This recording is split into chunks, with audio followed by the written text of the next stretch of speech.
Today's World Traveler continues our explorations of Great Britain. We're traveling from London to the Cotswolds, leaving from Paddington Station, arriving shortly in the picturesque town of Cheltenham. It's just about a 2-hour train ride, and there is direct service on the intercity train, which is quite comfortable, as you can see here. As long as you're avoiding rush hours and holidays, you can pretty much have your choice of seats on these spacious trains.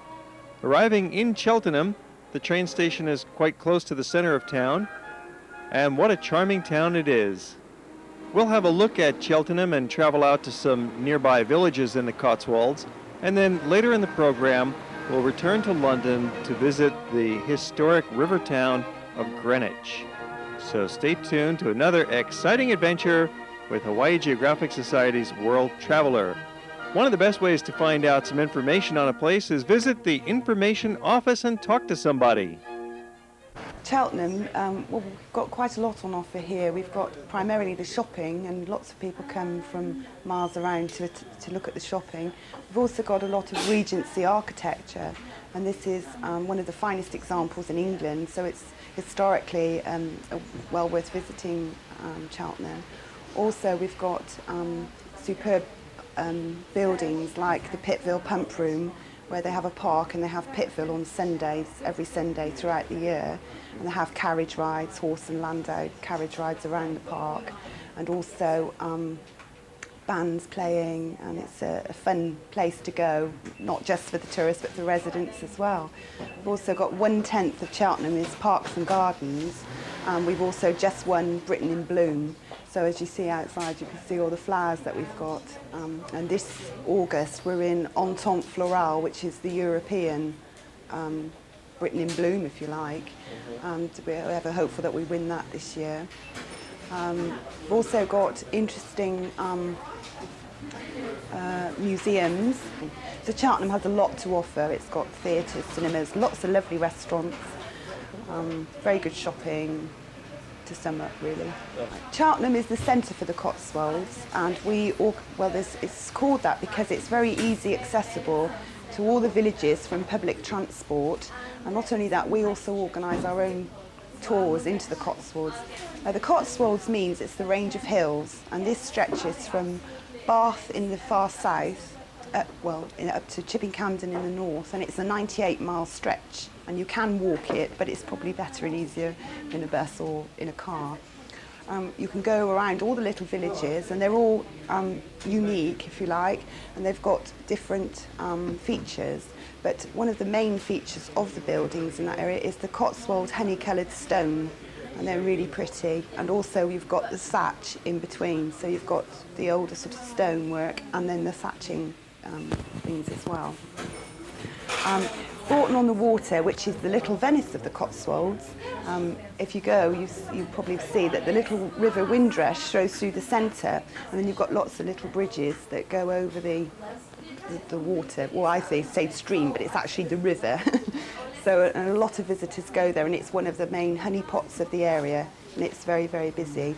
We've got other smaller villages like Broadway, which is the sort of antique centre of the Cotswolds, if you like.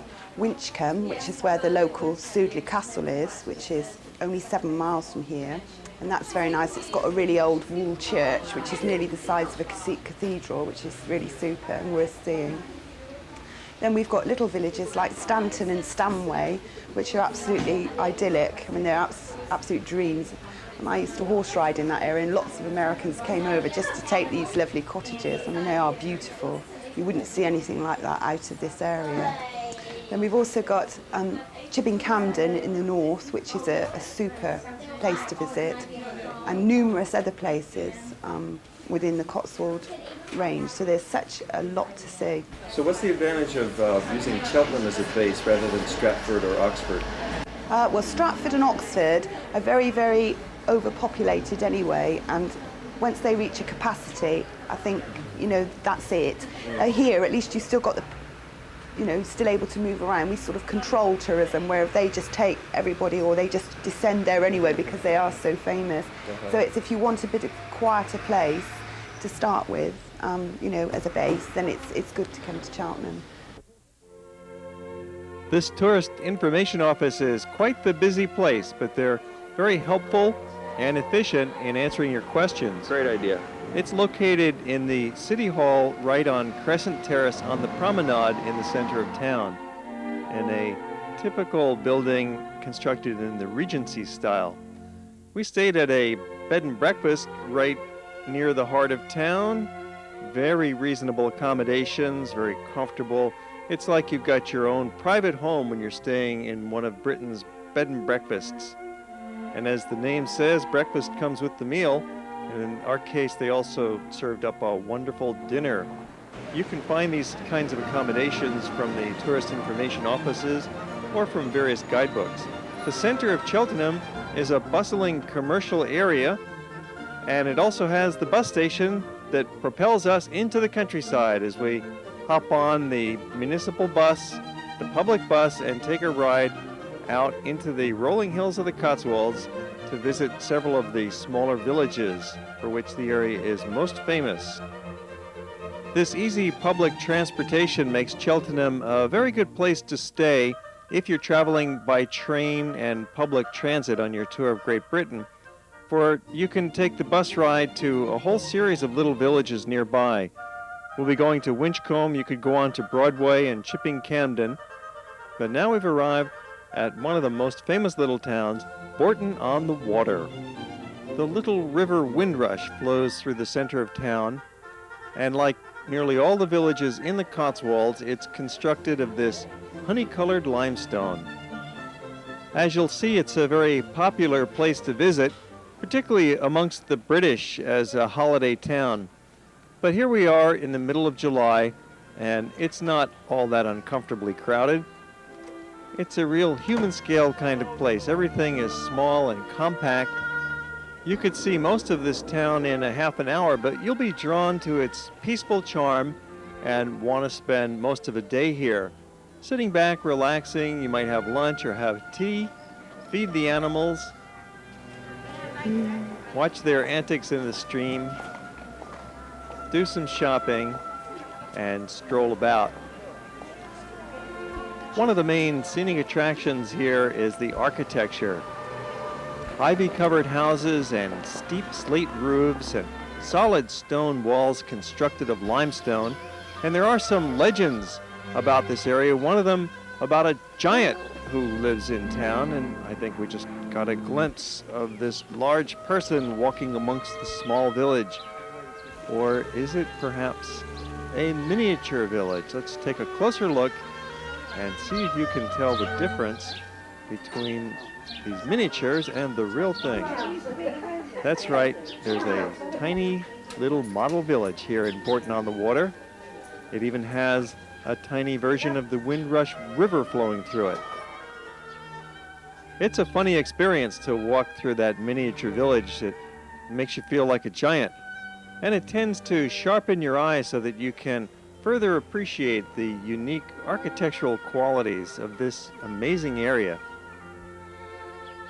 It's a peaceful place, and when you get that kind of a bird's eye view over the buildings, you can take in the whole thing at once and see the roofs, the streets, the lanes, the yards, all in a special miniature context. It's classic architecture based on an earlier Gothic style, but developed in its own special way here in the Cotswolds. And it's great fun for a little kid to go tromping through this miniature village, but it's also a lot of fun for an adult.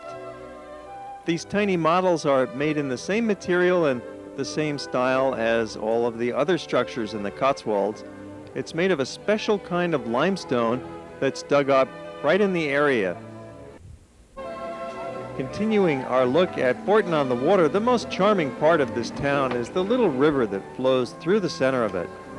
There's ducks, and there's a green lawn, and there's the miniature bridges that you can walk over, and there's lots of little shops and cafes lining the banks of the Windrush River as it flows through town. Nowadays, the economy here relies mostly on tourism, but it's also still an agricultural area, surrounded by the rolling green hills, the pasture lands, and the farms of the Cotswolds. For hundreds of years, it's been an important wool production area.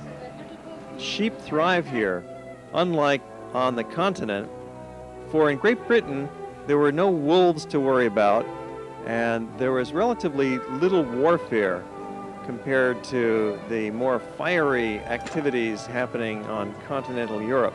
Therefore, during the 15th and 16th centuries, this was a very important sheep growing area, and wool production thrived. And even today, wool is still produced here.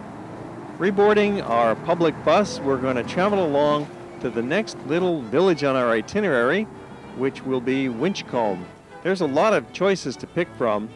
We could have gone to Broadway or Chipping Camden or any number of other little villages, but let's go have a look at Winchcombe. It only takes about 45 minutes to get from one side of the Cotswolds to the other. There's some of those sheep we talked about. They also manufactured wool starting from the 17th and 18th centuries, so it was part of the Industrial Revolution as well. The little village of Winchcombe is quite charming, as are all these little towns in the Cotswolds, even in the rain. And yes, it is Great Britain, and it's July, so there's a fair chance of rain anytime you're rolling through the Cotswolds. But it's worth it just to see the sheer pleasure of these beautiful buildings and friendly people and very colorful flower gardens. This completes our brief visit to the Cotswolds.